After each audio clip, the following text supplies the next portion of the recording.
नमस्कार साथियों। बड़ी प्रसन्नता का विषय है कि नई दिल्ली में इंडिया गेट परिसर में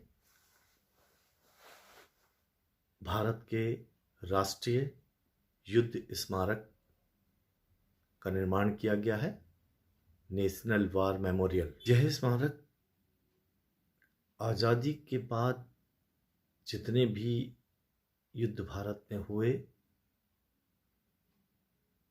या हमारे सैनिकों ने अपने प्राणों की आहुति देश के लिए दी, उन सभी की याद में यह स्मारक बनाया गया। इस मेमोरियल में अमर चक्र, वीर चक्र, त्याग चक्र और रक्षा चक्र 4 चक्र हैं। इनमें से अमर चक्र पर 15.5 मीटर ऊंचा स्मारक स्तंभ है, जिसमें हमेशा अमर ज्योति जलती रहेगी। वीर चक्र में आज़ादी के बाद भारतीय सेना द्वारा लड़ी गई लड़ाइयों के बारे में बताया गया है। इसमें 1947-48 चीन से 1962 का युद्ध, 1965 का भारत पाक युद्ध, 1971 का युद्ध, 1999 में कारगिल की लड़ाई के बारे में बताया गया है। त्याग चक्र में आज़ादी के बाद के युद्धों में शहीद होने वाले करीब 25,942 सैनिकों का नाम लिखा गया है।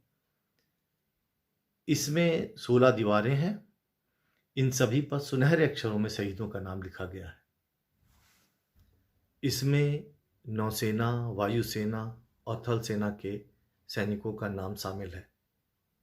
और सबसे बाहर सुरक्षा चक्र है, जिसमें 695 पेड़ लगे हुए हैं, जो देश की रक्षा में तैनात जवानों को दर्शाते हैं। इस तरह से 4 चक्रों में यह नेशनल वॉर मेमोरियल पूरा होता है। चक्रव्यूह की संरचना को ध्यान में रखते हुए इसे बनाया गया है। इस मेमोरियल में थल सेना, वायुसेना और नौसेना के जवानों को एक साथ श्रद्धांजलि दी गई है। उन सभी वीर सैनिकों के नाम स्मारक में दर्ज हैं। दुनिया के बड़े देशों में अब तक भारत ही था जहां सैनिकों के बलिदान को याद करने के लिए युद्ध स्मारक नहीं था। इस स्मारक के साथ ही यह कमी पूरी हो गई है।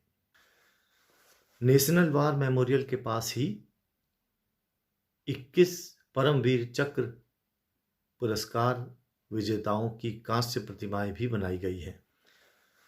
स्मारक के डिजाइन में सैनिकों के जन्म से लेकर शहादत तक का जिक्र है। यहाँ ऐसी गैलरी भी है जहाँ दीवारों पर सैनिकों की बहादुरी को प्रदर्शित किया गया है। ग्रेनाइट पत्थरों पर योद्धाओं के नाम, रैंक और रेजिमेंट का उल्लेख किया गया है। ये स्मारक उन बलिदानियों की कहानी बयां करेगा जिनकी बदौलत हम खुली हवा में सांस ले रहे हैं। अंत में आपसे यह जरूर कहना चाहूँगा, हमारे लिए देश पर कुर्बान हुए इन सैनिकों की श्रद्धांजलि में यह स्मारक बनाया गया है, इसलिए इसे जरूर देखें। जय हिंद, जय भारत।